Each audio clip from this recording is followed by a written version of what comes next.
Welcome back to Mideast in Depth.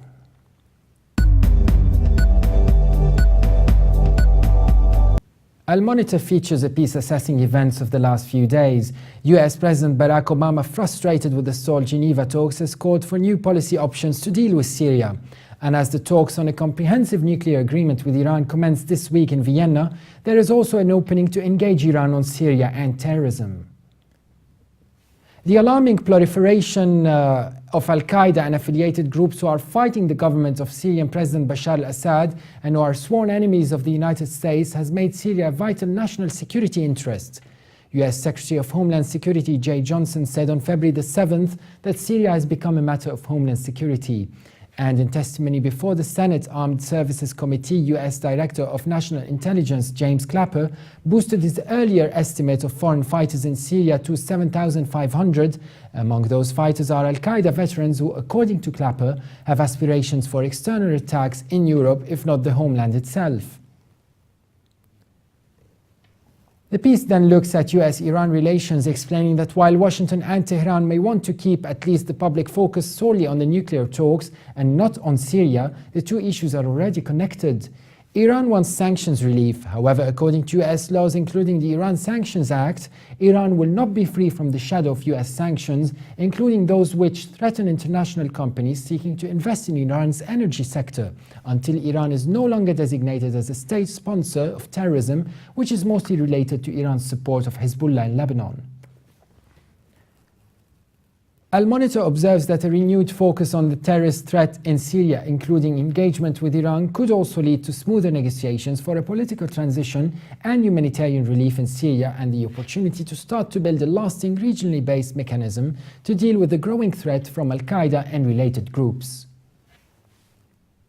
Al-Monitor maintains an optimistic tone, saying that good relations with Iran are not so far-fetched. Iran has signaled willingness to address the threat from terrorism in Syria, as this also threatens Iran.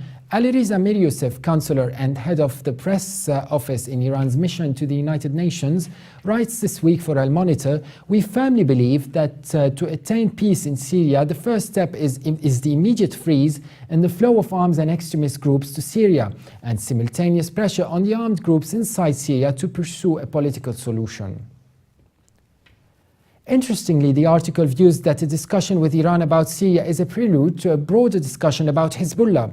It is Hezbollah's forces who have helped President Assad tilt the balance strongly in his favor, but Iran is not going to concede anything on Hezbollah or Assad just because the US demands Iran to do so, and the US may not be the best placed at this time to broker such a negotiation.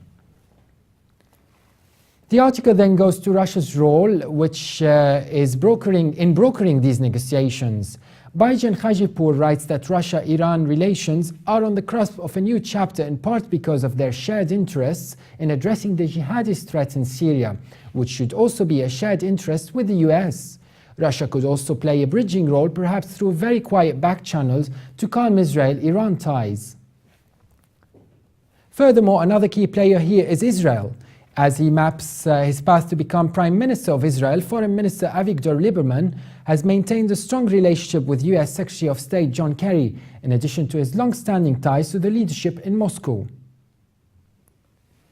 And the Al-Monitor piece then goes to Lebanon, saying that a calming of the Syrian situation would have a direct consequences for Hezbollah's role in Lebanon. You can't solve Lebanon or Hezbollah without solving Syria. General Michel Aoun, head of Lebanon's Free Patriotic Movement and the key broker of the deal this week, which allowed formation of a new Lebanese government, began discussions of a plan to assimilate Hezbollah's forces into the Lebanese army.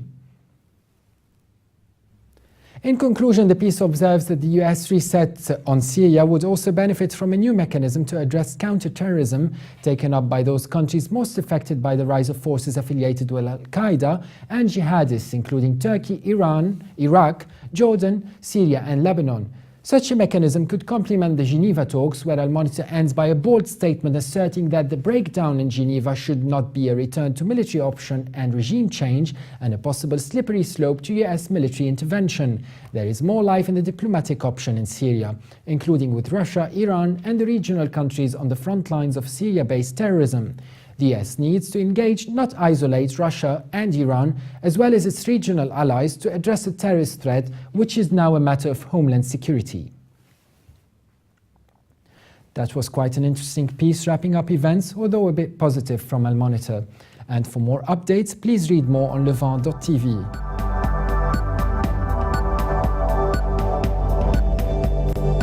Thank you very much for watching, and bye for now.